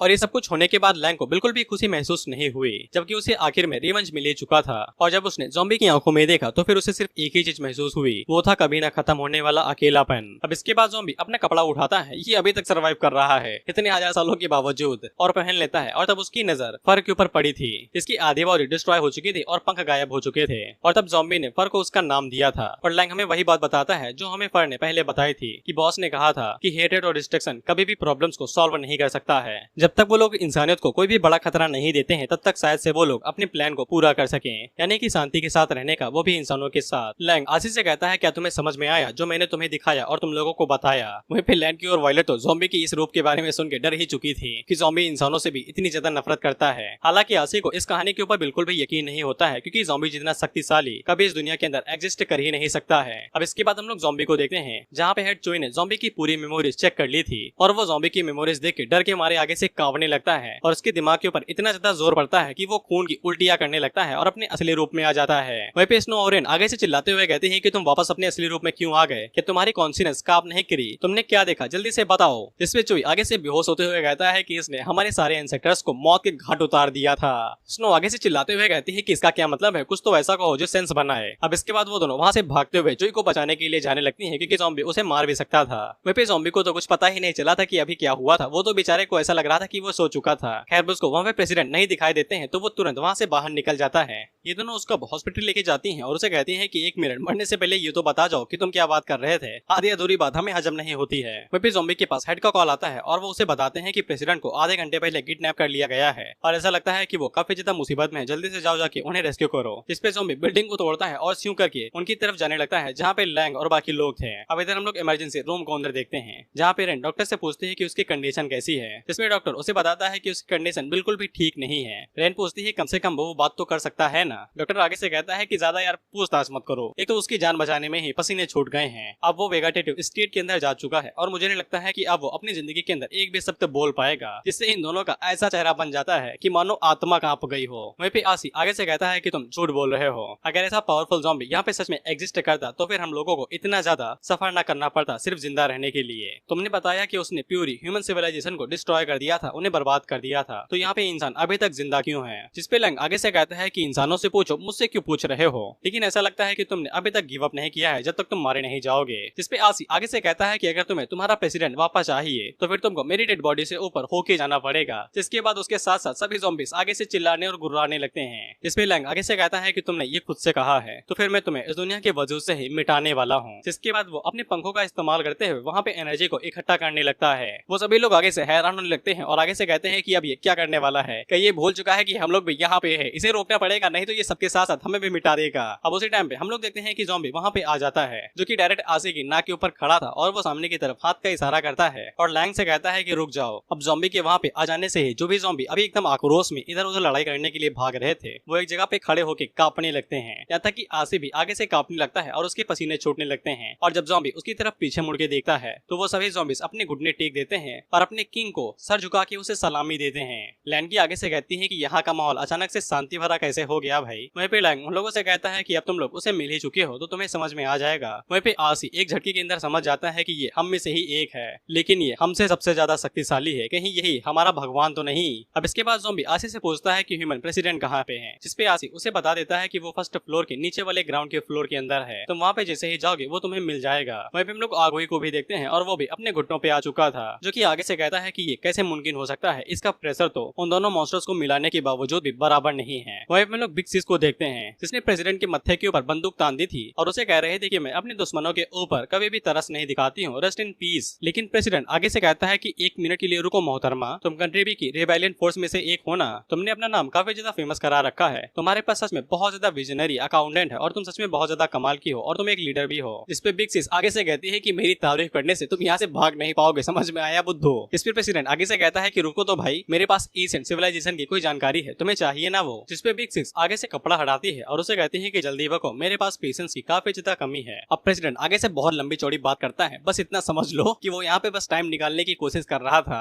और बिग सिस को इसके बारे में पता चल जाता है और वो आगे से चिल्लाते हुए कहती है कि तुम्हें लगता है कि तुम मेरा बेवकूफ काट सकते हो। इसके बाद वो घोड़ा दबा देती है, लेकिन उसी टाइम पे वहाँ पे और भी कई सारे ज़ॉम्बीज आ जाते हैं, जो कि बिग सिस को पीछे खींच लेते हैं और प्रेसिडेंट की जान बच जाती है। वहाँ पे बिग सिस आगे से चिल्लाते हुए कहते हैं, गद्दारी, हम तोहरा खाना दिया, पानी दिया, तोहर कॉन्सिनेंस दिया, तब भी तू हमारा साथ गद्दारी करल। अब इसके बाद बिग सिस की नजर ज़ॉम्बी के ऊपर पड़ती है, जो कि वहाँ पे आ चुका था और बिग सिस उससे पूछती है कि तुम कौन हो, जिसपे ज़ॉम्बी आगे से बिल्कुल सीरियस था और उसके सीरियस होने की वजह से वो सभी ज़ॉम्बीज बिग सिस को और भी ज्यादा जोरों से पकड़ लेते हैं और नीचे दबा के उसका सर झुकाने लगते हैं। ज़ॉम्बी बिग सिस से कहता है कि मैंने कभी भी नहीं सोचा था कि कंट्री बी के ज़ॉम्बीज को एक इंसानी लड़की कंट्रोल कर रही होगी। खैर इससे क्या फर्क पड़ता है, कंट्री बी के अंदर लीडरशिप के अंदर मेरा कोई भी इंटरेस्ट नहीं है, लेकिन तुम इस आदमी को नहीं मार सकती हो। अब इससे चीफ को चैन की सांस आती है कि वो जिंदा बच गए। वह बिग सिस अपने ज़ॉम्बी से कहते हैं कि तुम लोग क्या कर रहे हो, जल्दी से उन्हें रोको, हम लोग ऐसे भी उन लोगों को जाने नहीं दे सकते हैं। लेकिन जब वो ज़ॉम्बीज को देखती है तो फिर उसे पता चलता है कि इन लोगों के पास कोई भी रिएक्शन नहीं है और उसे समझ में आ जाता है कि शायद से इन्हें कंट्रोल किया जा रहा है, लेकिन कॉन्सिनेंस इनहैंसिंग डिवाइस तो काम नहीं कर रहा था। वह पे ज़ॉम्बी जाते हुए अपने लोगों से कहता है कि तुम इसे जाने दे सकते हो जब हम लोग यहाँ से चले जाएंगे, याद रखना कि हम लोग सिविलाइज ज़ॉम्बीज हैं, हम लोग बिल्कुल भी कत्लेआम नहीं मचाते हैं। अब इसके बाद ज़ॉम्बी प्रेसिडेंट को सही सलामत बाहर ले आता है और प्रेसिडेंट आगे से कहता है कि यार मैं तो बस सुसु करने के लिए गया था, मुझे क्या पता था कि मूतने पे भी इतना बड़ा बवाल हो जाएगा। वह पे ज़ॉम्बी अपने मन के अंदर सोचता है कि मुझे याद आया था कि मैं प्रेसिडेंट से एक बार मिलने के लिए गया था, जिसके बाद वो अचानक से यहाँ पे कैसे आ गए। ऐसा लगता है कि ह्यूमन प्रेसिडेंट के पास भी एक्स्ट्रा ऑर्डिनरी एबिलिटी है, जबकि वो नकली वाला प्रेसिडेंट था,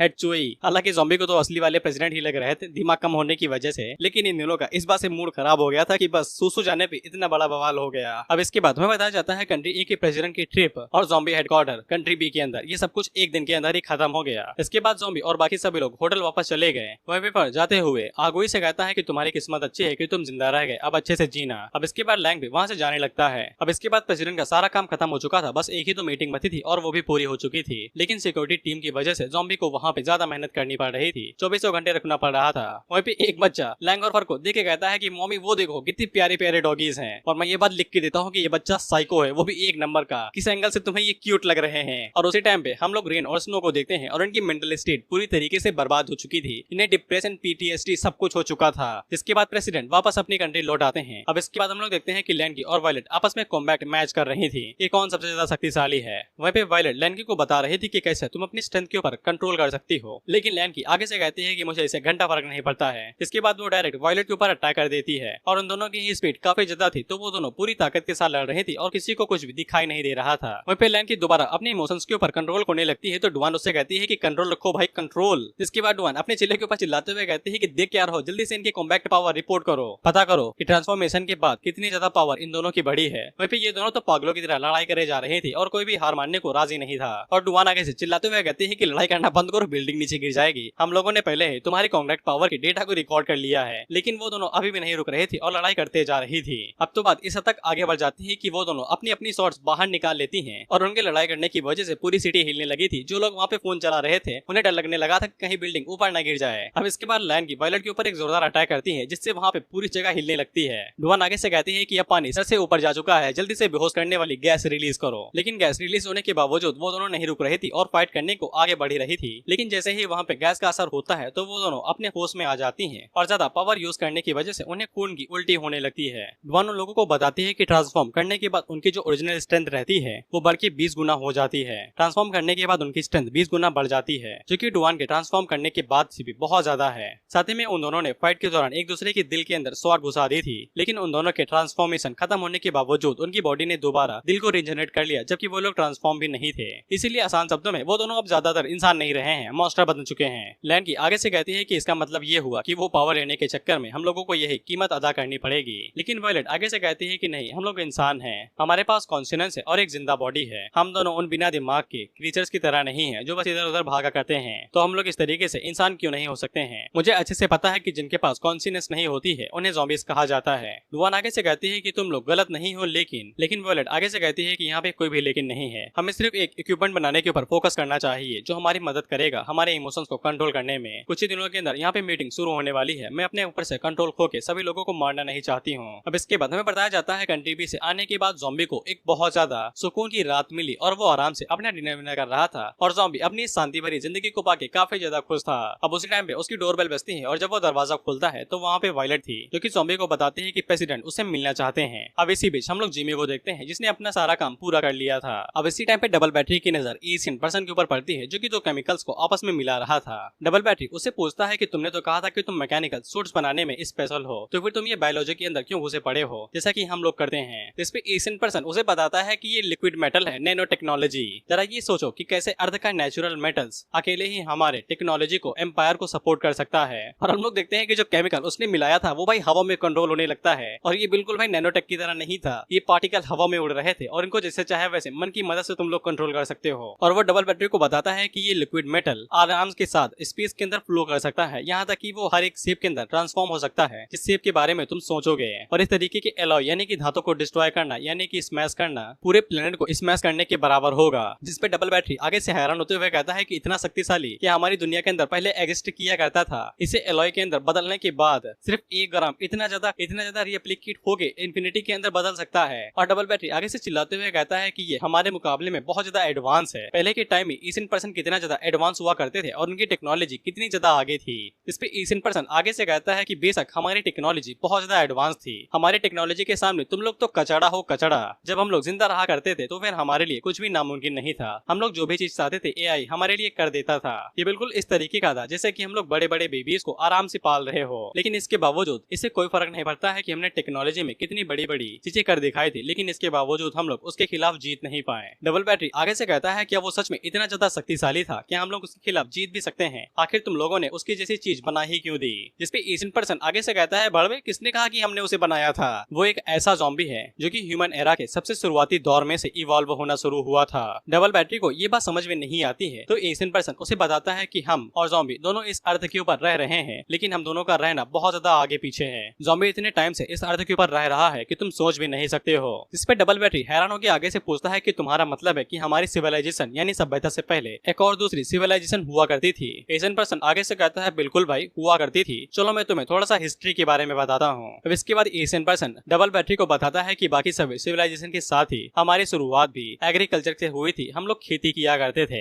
लेकिन एक दिन अचानक से वायरस पूरी तरीके से फैल गया और कई सारे फार्मर ज़ॉम्बी के अंदर बदल गए। और उस टाइम पे हम लोग तुम्हारी तरह ही हुआ करते थे, ऑर्डिनरी वेपन्स का इस्तेमाल करते थे ज़ॉम्बीज के खिलाफ लड़ाई करने के लिए। लेकिन उन जैसे प्राणियों से छुटकारा पाने के लिए, वो भी हमेशा के लिए, हम लोगों ने एक दूसरा रास्ता चुना। हमारे पास तुम लोगों की तरह पावरफुल बॉडीज नहीं हुआ करती थी, इसीलिए हम लोगों ने अपनी सारी मेहनत टेक्नोलॉजी के ऊपर लगा दी। और 1000 साल के डेवलपमेंट के बाद हम लोग अपनी टेक्नोलॉजी को इस हद तक आगे बढ़ा चुके थे कि हम लोगों ने ऐसी ऐसी डिस्कवरी कर निकाली जो कि पूरी दुनिया को हिला के रख सकती थी। जिस रीजन की वजह से इंसान ज़ॉम्बीज के अंदर बदलते थे, उसके पीछे एक वायरस था जो हमारे जीन के अंदर ही हुआ करता था। और ये वायरस किसी बाहरी चेंज की वजह से नहीं हुआ करता था। और जब हम लोग ह्यूमन सिविलाइजेशन के ओरिजिन के बारे में और भी ज्यादा रिसर्च कर रहे थे, तब हमें इससे भी ज्यादा डरावनी चीज के बारे में पता चला कि ज़ॉम्बी भैया सबसे पहले सिविलाइजेशन के सबसे पहले बैच के ह्यूमंस में से एक थे। यानी कि जब इंसान पैदा हुए थे ज़ॉम्बी तब से जिंदा है। और ज़ॉम्बी सबसे पहले ह्यूमन बैच से ट्रांसफॉर्म होना शुरू हुआ था और उसके बारे में समझना इन लोगों की समझ से परे था। और जब ये लोग अपने जीन के ऊपर रिसर्च कर रहे थे और कुछ पता लगाने की कोशिश कर रहे थे, तब इन्हें पता चला था कि इन लोगों के जीन के अंदर 6 सिविलाइजेशन पहले से ही एग्जिस्ट करती हैं। यानी कि 6 सभ्यता बनी, उन्हें ज़ॉम्बी ने डिस्ट्रॉय कर दिया और 7वीं सभ्यता जाके अब चल रही है। और एक सिविलाइजेशन के अंदर कितने साल होते हैं अभी तक किसी को भी नहीं पता है, सबने अंदाजा लगाया है। कुछ को लगता है कि एक सिविलाइजेशन के अंदर 340 साल होते हैं, कुछ को 10,000, कुछ को 12,000। हालांकि एशियन पर्सन आगे बताता है कि ये 6 सिविलाइजेशन आगे बढ़ी, आजाद हुई, दोबारा नीचे गिरी, तबाह हुई और इन सभी चीजों का अस्तित्व ज़ॉम्बी के साथ जुड़ा हुआ है। आसान शब्दों में ज़ॉम्बी एक सिविलाइजेशन से ज्यादा सिविलाइजेशन जी लिया है। जिमी आगे से कहता है कि तुम ये कहना चाहते हो कि ज़ॉम्बी उससे भी ज्यादा एशियंट है जितना हम लोग उसे समझते हैं। एशियन पर्सन आगे से कहता है कि बाकी तो तुम लोग जानते ही हो, उसके जैसे छोटे मोटे कीड़े जैसे एग्जिस्टेंस को अर्थ थे के बारे में जब इस बारे में पता चला तो हमारी रूह कांप गई, हमारी हड्डियां कांपने लगी। और उसका सामना करने के लिए ही हम लोगों ने अपनी टेक्नोलॉजी को और भी ज्यादा जोरों शोरों से डेवलप करना शुरू कर दिया। हमारे सर्विलेंस के साथ वो जब भी जहाँ से गुजरता था तो हम लोग इस बात की सेफ्टी करते थे कि कोई भी इंसान उसके 5 किलोमीटर के एरिया के अंदर आसपास दिखाई न दे। हमने सबसे पहले उसके बारे में स्टडी करने के बारे में सोचा, उसके बिहेवियर को चेक किया, उसके जीन्स को बारे में। हमने साइंस और टेक्नोलॉजी उसके ऊपर बहुत ज्यादा फेंका और जोर दिया। हम लोगों ने यही सोचा इसे क्या फर्क पड़ता है कि वो कितना ज्यादा शक्तिशाली है, बना तो कार्बन बेस्ड लाइफ ही है ना,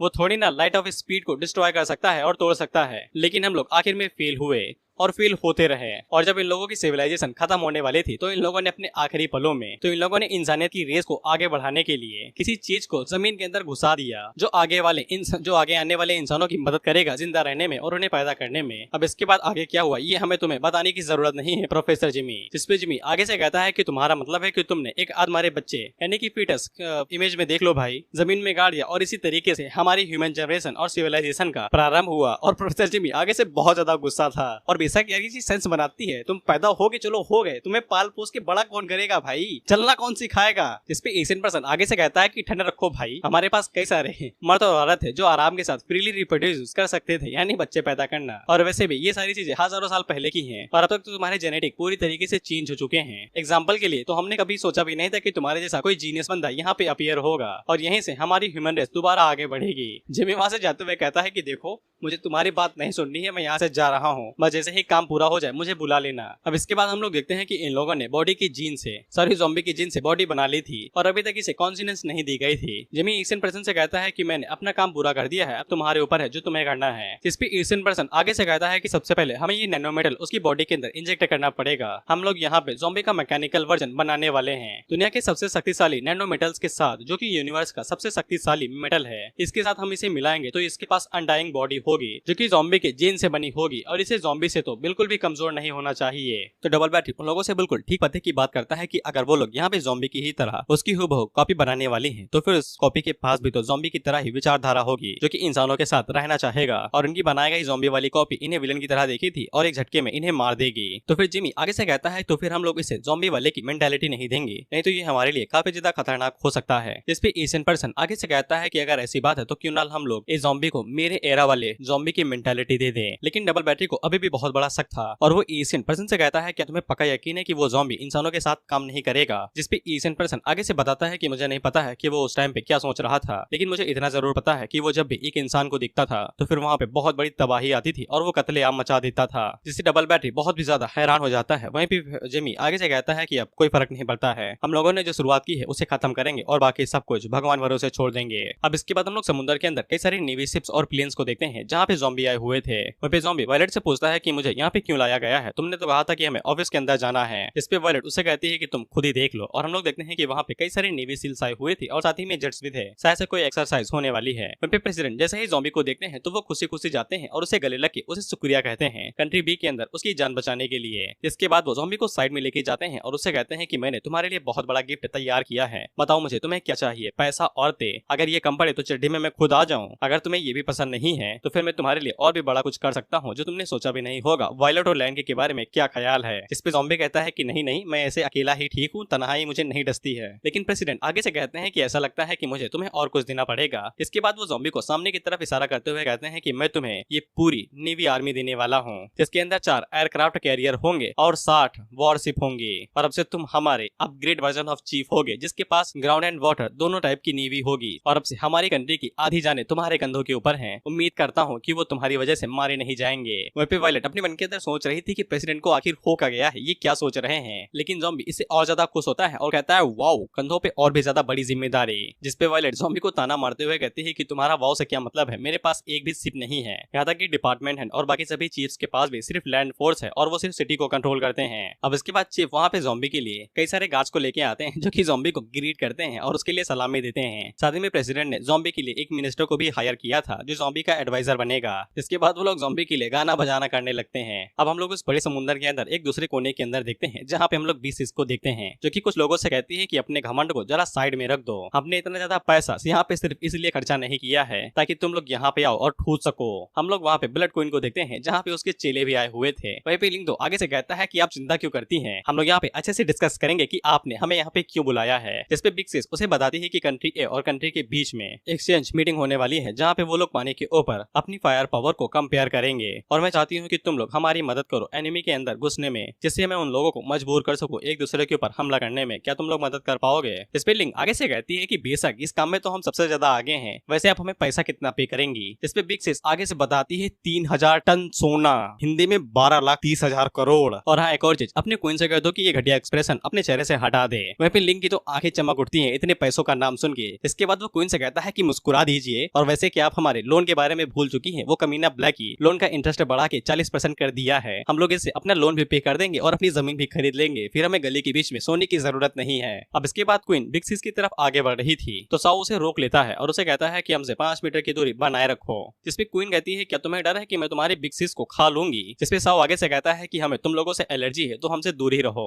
लेकिन बिग सिस उनसे कहती है कि उसे आने दो। क्वीन बिग सिस से कहती है कि मुझे तुमसे कोई फर्क नहीं पड़ता है कि तुम क्या करना चाहती हो। इस दुनिया के अंदर एक पर्सन को छोड़ के मुझे कोई भी हरा नहीं सकता है। अगर तुम चाहती हो कि मैं तुम्हारी मदद करूँ तो फिर यहाँ पे चीजें थोड़ी सी बदली रहेंगी। जिसपे बिग सिस आगे से कहती है कि दोनों के बीच में अगर तुम लड़ाई करवा देती हो तो ये हमारी डील रही। और हमें बताया जाता है कि हाई इंटरेस्ट लोन को पे करने के लिए बेचारी ब्लेंड क्वीन ने अपनी गरिमा और ओहदे को साइड में रख के इस डील को एक्सेप्ट कर लिया। वहीं पे दोनों सिटीज के बीच के अंदर कॉन्फ्रेंस मीटिंग शुरू हो चुकी है और सभी लोगों को इसी बात का इंतजार है कि मीटिंग कैसी जाएगी। अब यहाँ पे एक्सचेंज मीटिंग होने वाली थी जहाँ पे सभी लोग एक दूसरे से लड़ाई करेंगे और एक दूसरे की कॉम्बैक्ट पावर को चेक करेंगे। इसीलिए कई सारे लोग टीवी के अंदर बैठ के इस मसाला मस्ती को देखना चाह रहे थे और हर तरफ यही न्यूज चल रही थी। वहीं पे हम लोगों को बताया जाता है कि कंट्री ए के चीफ और बाकी सभी जितने जनरल थे वो सभी गोवा आइलैंड के ऊपर एकत्रित हो चुके हैं और बाकी डिपार्टमेंट के चीफ्स भी यहाँ पे आने वाले हैं और यहाँ पे एक सिंपल वॉलीबॉल का मैच होने वाला है। अब इसके बाद हम लोग वायलेट को देखते हैं और उसके सामने चिंकी मिंकी खड़े थे। वहीं पे सभी लोग तो यहाँ पे हवस का नजारा देखने के लिए आए थे। वहीं पे हम लोग लैंकी को भी देखते हैं जो कि मैच के अंदर आई हुई थी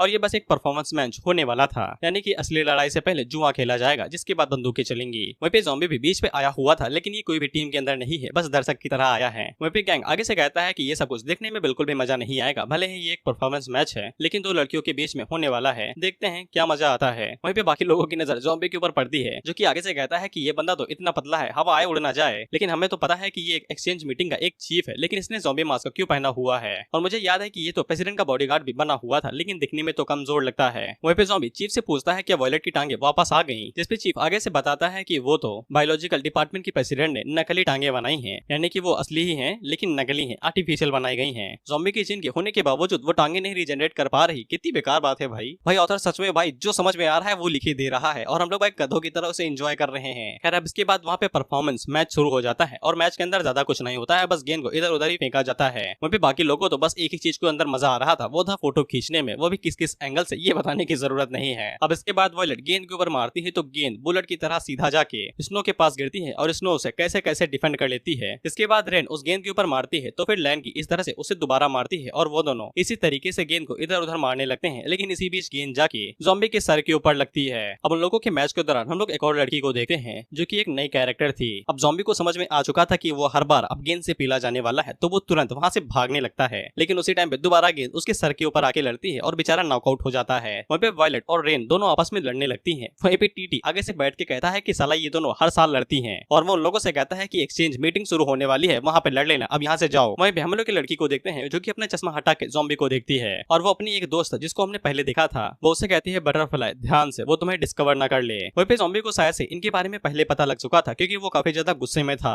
टकलियों के ऊपर 2 एरो दिखाई दे रहे हैं, ये गुस्से का साइन होता है। अब इसके बाद हमें ये सफेद बालों वाली लड़की दिखाई जाती है और ये भी एक नई कैरेक्टर है। वहीं पे बटरफ्लाई आगे से कहती है कि चिंता ना करो, इस बात को सदियां बीत चुकी हैं, जब हमने उससे लड़ाई की थी वो तो शायद से हमारे बारे में पहले ही भूल चुका होगा। और इसके अलावा उसकी तरफ देखो, ये तो उसकी पहली फॉर्म है ना, ये तो बिल्कुल बेवकूफ लग रहा है, लेकिन अभी देखने में बेवकूफ लगता है, लेकिन जब ये ट्रांसफॉर्म करेगा तब ये हमारा नाइटमेयर बन जाएगा। हम लोग काफी टाइम से कंट्री बी के अंदर छुपे हुए हैं, मैंने कभी सोचा भी नहीं था कि हम लोग यहाँ पे एक्सचेंज मीटिंग के दौरान उससे दोबारा मिल जाएंगे। ये मेरा पहली बार है जब मैं उससे पहली बार मुलाकात कर रही हूँ। बटरफ्लाई आगे से कहती है कि ये टाइम अभी मिलने जुलने का नहीं है, वो हमसे ज्यादा खतरनाक है। जो पेनफुल मेमोरी उस दिन की अभी तक मेरे दिमाग के अंदर घुसी हुई है, जो दुख ये हमारे अंदर लेके आया था और वो फीलिंग जो गायब होने की थी और खुद के ही होम टाउन को छोड़ने का दर्द, ये कभी भी हमसे छूट नहीं पाएगा। मैं कभी भी उस दिन एक्सपीरियंस को भुला नहीं पाऊंगी जो हमने सहा था। वहीं पे इनके साथ एक बंदा भी था जिसकी हाइट शायद 7.5 फीट होगी। वो भी ज़ॉम्बी को देख के काफी ज्यादा गुस्से में था। हालांकि बटरफ्लाई उसे शांत करा देती है और उसे बताती है कि हमारा गोल यहाँ पे उसे चैलेंज करना नहीं है। अगर हम लोग यहाँ पे जल्दबाजी में कुछ भी करेंगे तो फिर हमें बहुत बड़े परिणामों का सामना करना पड़ सकता है। मैं दोबारा इस दुनिया के अंदर अकेली नहीं होना चाहती हूँ। अब इसके बाद हमें इस सफेद बाल वाली लड़की का नाम पता चलता है जो कि होता है नियाई। और बटरफ्लाई उसे कहती है कि मुझे पता है कि तुम दोबारा उस तरीके से सोना नहीं चाहती हो जिससे तुम्हें जगाया गया है, लेकिन हम लोगों को पहले वो काम पूरा करना पड़ेगा जिसके लिए हम लोग यहाँ पे आए हुए हैं। उसे जितना ज्यादा हो सके उतनी दूरी बनाए रखो और उसके ऊपर नजर रखो। और सबसे जरूरी चीज जो हम लोगों को पता लगानी है वो है इस बास्टर की लिमिट कि ये कमीना किस हद तक जा सकता है और इसकी आखिरी पॉइंट कहाँ पे है, कब जाके ये थकेगा और रुकेगा।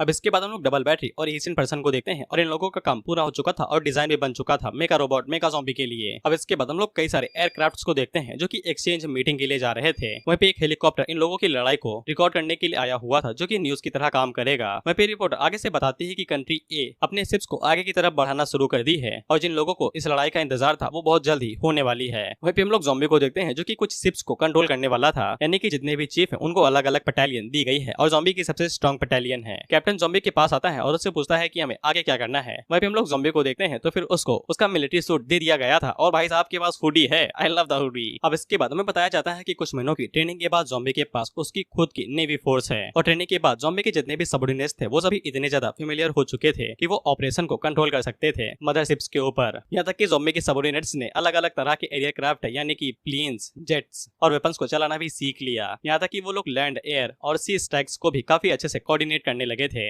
कंट्री बी के लोगों ने कभी भी सोचा भी नहीं होगा कि जो वेपन को वो लोग ज़ॉम्बी से लड़ने के लिए बना रहे हैं, ज़ॉम्बी का एक अलग ही ट्रुप उन्हें ऑपरेट कर रहा होगा। अगर कंट्री बी के लोगों को इस बारे में पता चल जाता है कि उनके मुंडे के ऊपर जो चीजें उड़ रही हैं उनके अंदर ज़ॉम्बीज बैठे हुए हैं तो भगवान ही जाने कि उनको कितना बड़ा सदमा लगेगा और वो क्या सोचेंगे। वहीं पे हम लोग वायलेट को देखते हैं और उसके पास ज़ॉम्बी का एक बॉस आता है जो कि उसे बताता है कि ज़ॉम्बी चाहता है कि वायलेट उनकी फ्लीट यानी शिप को ज्वाइन कर ले। वहीं पे ज़ॉम्बी ने इनविटेशन लैंकी के पास भी भिजवाया था। वो ज़ॉम्बी उसे कहता है कि आपकी यूनिफॉर्म लेडी है, लेकिन लैंकी आगे से कहती है कि जो लोग कंसोल पोजीशन पे होते हैं उन्हें यूनिफॉर्म पहनने की जरूरत नहीं होती है। रिपोर्टर हम लोगों को बताता है कि वो समुद्र के बीचों बीच कंट्री ए के ज़ॉम्बी शिप के ऊपर है और इस टाइम कंट्री ए ने अपनी पूरी नेवी आर्मी को यहाँ पे भेज दिया है, टोटल 3 फ्लीट्स के साथ। और कंपटीशन इस बात के ऊपर होने वाला है कि कौन इस आइलैंड के ऊपर कब्जा करेगा। और इस लिस्ट का मतलब ये होने वाला है कि हर एक कंट्री के कंसोल्स और चिफ्स के बीच में वो लोग कैसे कोऑपरेट करते हैं और अपनी एबिलिटी का इस्तेमाल करते हैं आइलैंड के ऊपर कब्जा करने के लिए। वहीं पे कंट्री ए और कंट्री बी दोनों एक दूसरे से कॉम्पीट कर रही थी।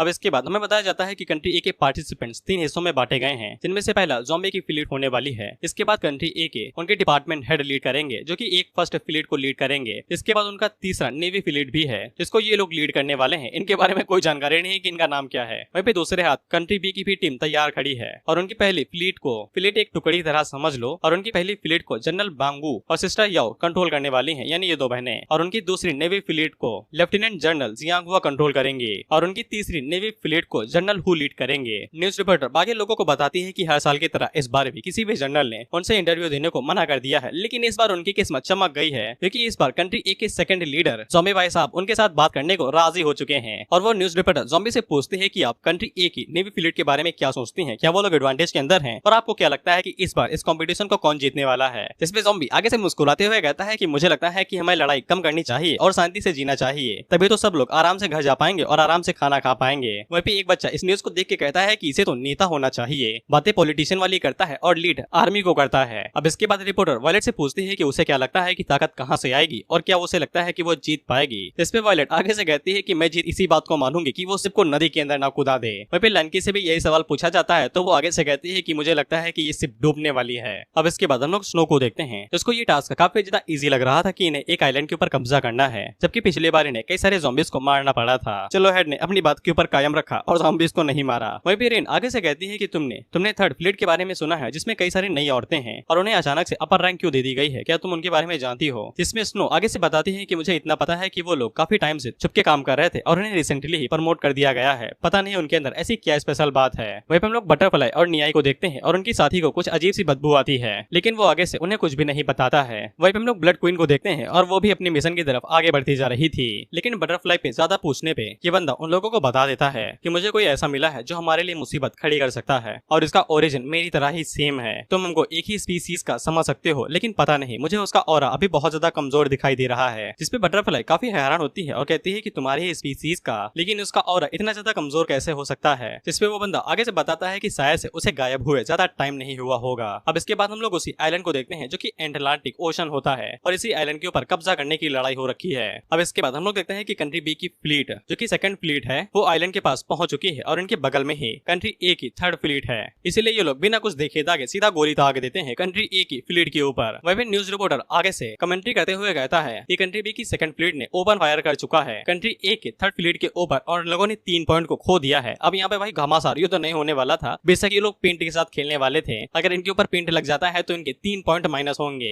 वहीं पे गैंग हेड से कहता है कि वो लोग फाइट कर रहे हैं, हमें क्या करना चाहिए, वो लोग अभी तक फाइट बैक क्यों नहीं कर रहे हैं, उनका सॉसेज चीफ पता नहीं क्या कर रहा है, उसने तो अभी तक कुछ भी नहीं किया। वहीं पे रिपोर्टर आगे से कहता है लेडीज एंड जेंटलमैन क्या तुम लोगों ने देखा कंट्री बी ने बिल्कुल भी होल्ड बैक नहीं किया और डायरेक्ट धावा बोल दिया। आइलैंड के ऊपर कब्जा करने के अलावा उन लोगों ने डायरेक्ट उनकी थर्ड फ्लीट के ऊपर अटैक कर दिया है। ऐसा लगता है कि जिसके पास जितने ज्यादा हाईएस्ट पॉइंट होंगे वही जीतेगा। हम लोग अभी एडवांस में चल रहे हैं और हमारे पास एडवांटेज है। इसे कंट्री बी के जितने भी लोग थे वो सभी आगे से खुश हो जाते हैं और चीखने और चिल्लाने लगते हैं। अब इसके बाद इन लोगों का चीफ सॉसेज आगे से कहता है कि अब हम लोग और ज्यादा नहीं रुकेंगे, जो भी हमारे पास है वो सब कुछ फायर कर दो। तो फिर ये लोग अब उनके ऊपर भी पेंट की गोलियां बरसाने लगते हैं। वहीं पे हम लोग डबल बैटरी को देखते हैं जो कि एटलांटिक ओशियन के ऊपर था, यानी उसी आइलैंड के ऊपर जहाँ पे ये लोग धावा बोलने के लिए आए हुए हैं। अब जैसे ही वो इन लोगों की लड़ाई को देखता है तो फिर उसे ऐसा लगता है कि ये लोग उसे पकड़ने के लिए आए हुए हैं। वहीं पे थर्ड और सेकंड फ्लीट दोनों आपस में भाई कुत्ते बिल्ली की तरह लड़ रहे थे, कोई इधर से गोलियां फायर कर रहा था कोई दूर से, और बीच में उन लोगों की कम्युनिकेशन के जरिए बातचीत से लड़ाई हो रही थी। सॉसेज इधर से 4-5 गालियां फेंक के मारता तो लिंगजुआ उधर से 4-5 गोलियां फेंक के मारती। वहीं पे गैंग हेड से कहता है कि हमें क्या करना चाहिए, ऐसा लगता है कि सॉसेज हार रहा है, जिसपे हेड उसे कहता है कि तुम्हें इतनी दिक्कत क्यों हो रही है, अगर वो हार रहा है तो फिर हारने दो, वैसे भी जो भी उस आइलैंड के पहले लैंड के ऊपर कब्जा करेगा तो फिर उन्हें 40 पॉइंट ही मिलेंगे, उन दोनों बेवकूफों को आपस में ही लड़ने दो, तब तक हम चुपके से आइलैंड के अंदर घुस जाएंगे और वहाँ पे और भी ज्यादा पॉइंट होंगे। इसे गैंग हैरान होता है कि चीफ यहाँ पे मक्कारी की बात कर रहे हैं। वहीं पे डबल बैटरी की तो आंखें बाहर आ चुकी थी क्योंकि उसे ऐसा लग रहा था कि जितने भी सोल्जर्स हैं वो सभी यहाँ पे तबाही मचा रहे हैं सिर्फ उन्हें पकड़ने के लिए। अब इसके बाद हम लोग देखते हैं कि सॉसेज अपने पायलट को साइड में करता है और उससे कहता है कि अगर तुम किसी चोर के ग्रुप को पकड़ना चाहते हो तो फिर डायरेक्ट उनके लीडर को पकड़ लो। अब इसके बाद वो सीधा अपनी शिप को तोड़ते हुए जिंगहुआ की शिप की तरफ आगे आने लगता है। वहीं पे जिंगहुआ के साथ ही आगे से कहते हैं कि लेफ्टिनेंट जनरल कुछ हमारी तरफ उड़ते हुए आ रहा है। अब इसके बाद हम लोग सॉसेज को देखते हैं जो कि वहाँ पे essence of sausage muscle body का इस्तेमाल करता है और बीच हवा में ही अपने कपड़े फाड़ के नंगा हो जाता है और अपनी सेक्सी बॉडी दिखाने लगता है।